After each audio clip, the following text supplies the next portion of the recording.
और मैं इस बात का समर्थन करता हूं कि रामचरितमानस में जो भी शूद्रों को, महिलाओं को अपमानित करने जो जैसी टिप्पणियां हैं, उनको अब उससे वहां से निकालने का समय आ गया। मुख्यमंत्री कानून व्यवस्था की बात करते हैं। उत्तर प्रदेश में कानून व्यवस्था कहाँ है?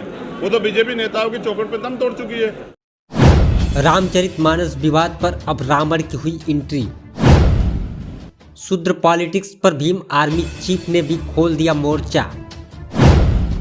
शिक्षा मंत्री को बर्खास्त कर जेल भेजने की मांग।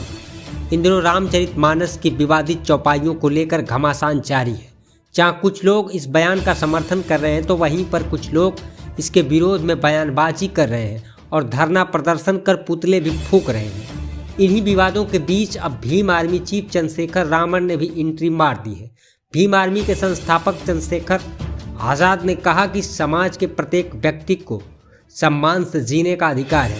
किसी भी धर्म ग्रंथ में महिलाओं व शूद्रों के अपमान की बात लिखी है तो उसे हटा देना चाहिए। शनिवार को मऊ पहुंचे भीम आर्मी चीफ चंद्रशेखर आज़ाद रावण भी खुलकर अब इस बयान पर बोल रहे हैं। उन्होंने योगी सरकार पर भी जमकर हमला बोला। उन्होंने कहा कि भर्ती परीक्षाओं में पेपर लीक हो रहे हैं, नौकरी देने में घोटाले हो रहे हैं। 68,000 शिक्षकों की भर्ती में 20,000 पदों में घोटाला हो गया। प्रदेश सरकार को कटघरे में खड़ा करते हुए उन्होंने कहा कि सरकार को शिक्षा मंत्री को जेल भेजना चाहिए। उत्तर प्रदेश में कानून व्यवस्था नाम की चीज नहीं है। प्रदेश में आए दिन महिलाओं संबंधी अपराधों के ग्राफ बढ़ रहे हैं। थाने में फरियाद लगाने वाले फरियादियों को न्याय नहीं मिल रहा है, चक्कर काटने को विवश है। मैं बस ये कहना चाहता हूँ कि दोनों नेताओं ने जो कहा वो उनके व्यक्तिगत राय हैं। एक बात तो सत्य है कि भारतीय जनता पार्टी और आरएसएस के लोग आज भी दलित, पिछड़े, आदिवासियों को इंसान समझने के लिए तैयार नहीं हैं। आज भी वो उनकी पार्टियों में भी जो दलित, पिछड़े, आदिवासी, अल्पसंख्यक वर्ग के लोग हैं उनको जातिगत टिप्पणी करके अपमानित करते हैं। इसके लिए बीजेपी को सोचना चाहिए। और मैं इस बात का समर्थन करता हूँ कि रामचरितमानस में जो भी शूद्रों को, महिलाओं को अपमानित करने जो जैसी टिप्पणियां हैं, उनको अब उससे वहां से निकालने का समय आ गया है।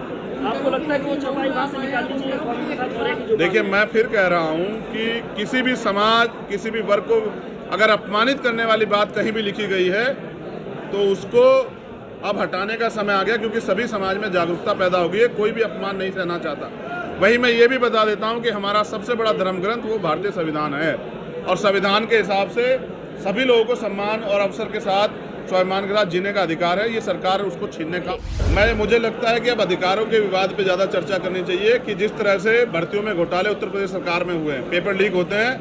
मुख्यमंत्री कानून व्यवस्था की बात करते हैं। उत्तर प्रदेश में कानून व्यवस्था कहाँ है? वो तो बीजेपी नेताओं की चौखट पे दम तोड़ चुकी है। 68,000 की भर्ती में, शिक्षक भर्ती में 20,000 पदों घोटाला हुआ था। करना ये चाहिए था कि उस शिक्षा मंत्री को जेल भेजना चाहिए था, जबकि उनको जेल भेजने के बजाय आज तक वो पद जो है दलित, पिछड़े वर्ग को नहीं मिले। ये बड़े शर्म की बात है बीजेपी सरकार में, ऐसा अन्याय जो दलित पिछड़ों के साथ हो रहा है।